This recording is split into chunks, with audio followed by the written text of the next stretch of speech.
Hello students, आज हम लोग सीखेंगे क्वाड्रेटिक इक्वेशन को सॉल्व करना।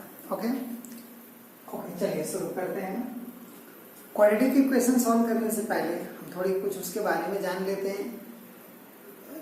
क्वाड्रेटिक इक्वेशन सॉल्व करना मतलब उसके कुछ रूल्स होते हैं, जैसे कि हम मान लेते हैं कि स्प्लिटिंग मेथड, जिसको फैक्टराइजेशन मेथड बोलते हैं, कंप्लीटिंग स्क्वायर मेथड होता है, उसका इस्तेमाल कर सकते हैं, या फिर फॉर्मूला मेथड का इस्तेमाल कर सकते हैं। क्वाड्रेटिक इक्वेशन जो होता है उसका स्टैंडर्ड फॉर्म में कन्वर्ट करना, अगर कन्वर्ट करके करेंगे तो सही रहेगा। जैसे जनरली क्या होता है कि कभी कभी क्वाड्रेटिक इक्वेशन जो है वो स्टैंडर्ड फॉर्म में नहीं दिया रहता है, तो बच्चों को करने में कंफ्यूजन होता है। तो पहले आप जान जाइए कि क्वाड्रेटिक इक्वेशन का स्टैंडर्ड फॉर्म क्या होता है।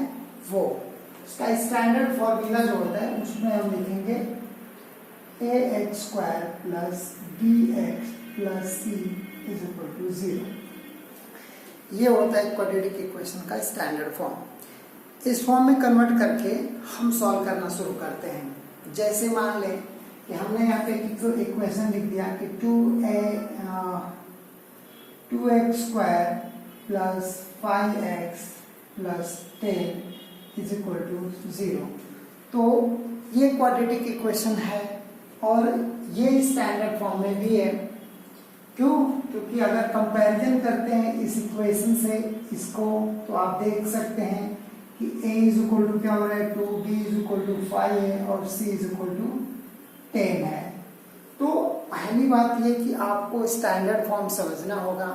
अगर स्टैंडर्ड फॉर्म में नहीं दिया होगा तो आप क्या करेंगे, तो पहले आपको ये भी जानना पड़ेगा कि कौन सा स्टैंडर्ड फॉर्म नहीं होता है। ये मैं बता रहा हूँ ऐसे बच्चों के लिए जिन बच्चों को क्वाड्रेटिक इक्वेशन का कुछ नहीं आता है।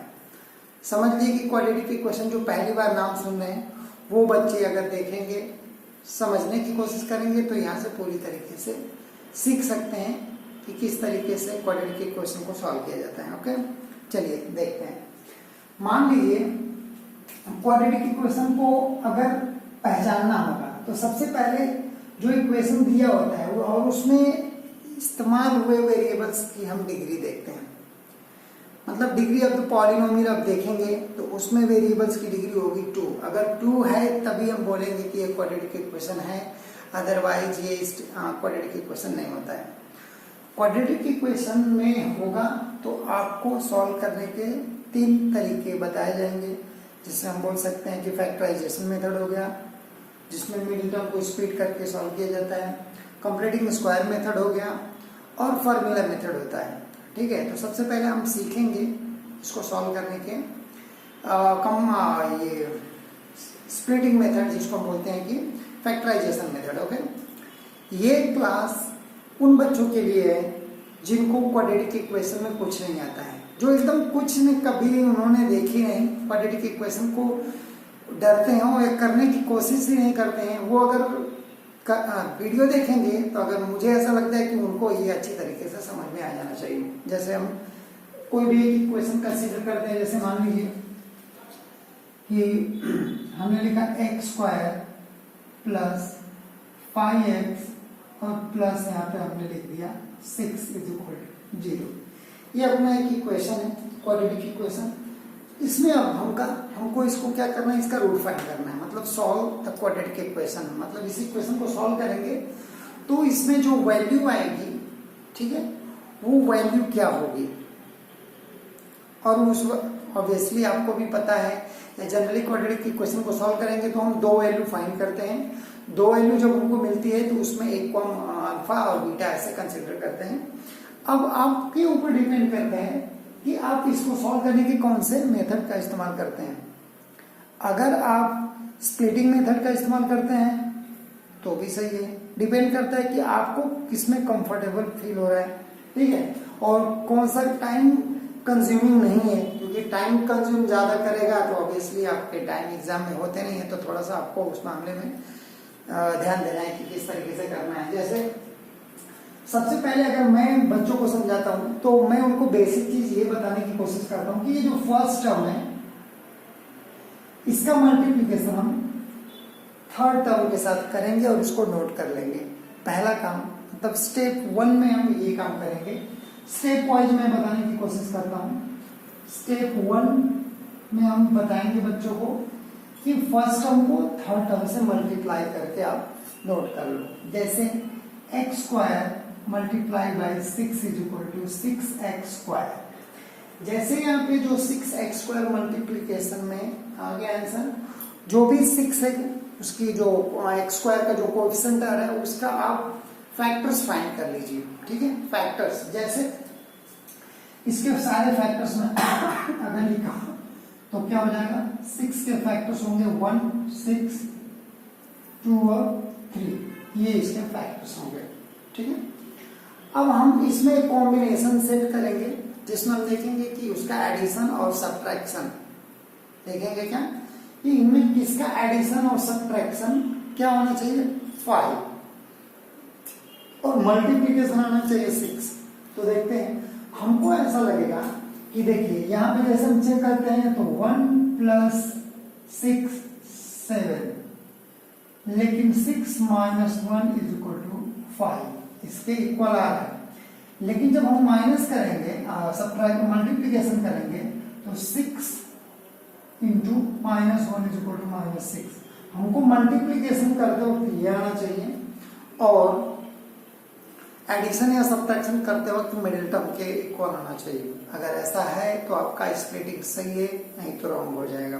ठीक है, मेरे कहने का मतलब ये है कि जब आप स्प्लिटिंग करेंगे तो मिडिल टर्म जो होता है वो मिडिल टर्म को स्प्लिट करते हैं। अब जैसे मैं समझाऊं कि ये पेन की लेंथ 10 सेंटीमीटर है, ओके, हमने इसको बीच में से तोड़ दिया तो एक हो गया हमारा, मान लेंगे कि 7 सेंटीमीटर का, दूसरा हो गया 3 सेंटीमीटर का। तो वापस जब इसको ऐड करेंगे तो उसकी लेंथ तो 10 सेंटीमीटर के इक्वल होगी। वैसे ही अगर मिडिल टर्म को स्प्लिट करते हैं आप, फिर वापस उसको ऐड करते हैं तो कितना आना चाहिए, उसके इक्वल ही आना चाहिए। लेकिन दो अलग अलग जो पार्ट उसमें जिसमें आपने ब्रेक किया है उस पार्ट्स का मल्टीप्लिकेशन करेंगे तो वो मल्टीप्लिकेशन फर्स्ट और थर्ड टर्म के मल्टीप्लिकेशन के इक्वल आना चाहिए। अगर इक्वल है तो आपके स्प्लिटिंग सही है, नहीं तो आपने गलत स्प्लिट किया है। और इसी ये जो मेजरमेंट है इसको ही ध्यान में रख के हम स्प्लिटिंग करते हैं तो हमारा स्प्लिटिंग करेक्ट होता है, नहीं तो फिर क्या रॉन्ग होने के चांसेस आ जाते हैं। जैसे मैं आपको फिर कुछ दिखाता हूँ, आप देखिए जैसे ये है तो इसको हम ये वाला को रॉन्ग करेंगे, ये नहीं होगा बट ये हो जाएगा। कैसे, चलिए मैं आपको समझाता हूँ। जैसे ये स्क्वायर है x स्क्वायर प्लस 2x में हमने तोड़ा और प्लस हमने 3x में तोड़ दिया और प्लस 6x = 0। ठीक है, ये हमने स्प्लिटिंग किया। अब हमको चेक करना है कि हमने जो स्प्लिटिंग किया है वो स्प्लिटिंग राइट है या फिर रॉन्ग है। अगर राइट है तो चेक कर लेते हैं। तो पहले देखेंगे ये दोनों जो हमने 5x को स्प्लिट किया दो पार्ट में, 2x और 3x, इसको आप देखिए 2x + 3x क्या होगा, 5x, okay. But 2x × 3x क्या हो जाएगा, 6x स्क्वायर, जो हमने यहाँ पे बोला था कि ये मल्टीप्लिकेशन के बराबर होना चाहिए। तो ये दोनों जो कंडीशन है उसको फॉलो कर रहा है, उसको अच्छे तरीके से फॉलो कर रहा है। तो हम समझ जाएंगे कि ये जो स्प्लिट हमने किया है मिडिल टर्म को वो करेक्ट है। स्प्लिटिंग करेक्ट है आपका, तो समझ लीजिए कि अब नेक्स्ट स्टेप क्या करना होगा, फिर आपको कॉमन लेना स्टार्ट करना होगा। कॉमन कैसे लेंगे ये आप देखिए। कॉमन लेने के लिए स्टार्टिंग के 2 टर्म्स और लास्ट के 2 टर्म में से कॉमन लेते हैं। कॉमन लेते मतलब कॉमन लेने का सीधा प्रोसेस ये होना, एक्चुअली दोनों टर्म में जो भी क्वांटिटी प्रेजेंट होती है उसी को हम क्या करते हैं, कॉमन लेते हैं। जैसे यहाँ पे आप देख सकते हो, यहाँ x स्क्वायर है और यहाँ पे 2x है, मतलब x यहाँ पे भी है यहाँ पे भी है, तो x कॉमन ले सकते हैं आप। जैसे x हमने कॉमन लिया तो यहाँ पे एक x तो बाहर चला गया मान लेते हैं और यहाँ पे x हो जाएगा। दूसरा क्या हो जाएगा, यहाँ पे x बाहर गया तो यहाँ पे 2 है।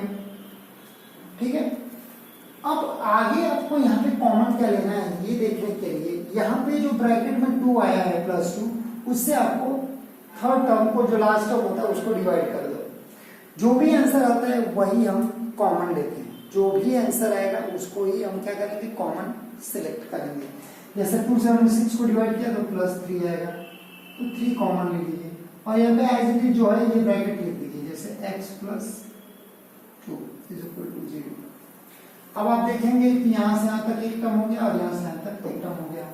इन दोनों में कॉमन क्या होगा? इन दोनों में कॉमन होगा x प्लस 2 और इधर होगा x plus 3 is equal to 0।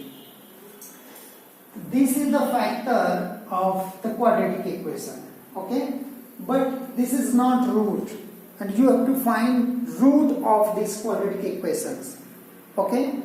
Root means the value of x, and now you have to write x plus 2 is equal to 0 and x plus 3 is equal to 0, okay?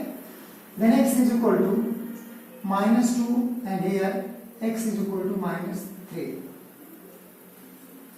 okay? And this is the root of quadratic equations, okay? And this is the first method to calculate the root of any quadratic equations. Not any, but you can use this method to calculate the root of quadratic equations, okay? Thank you.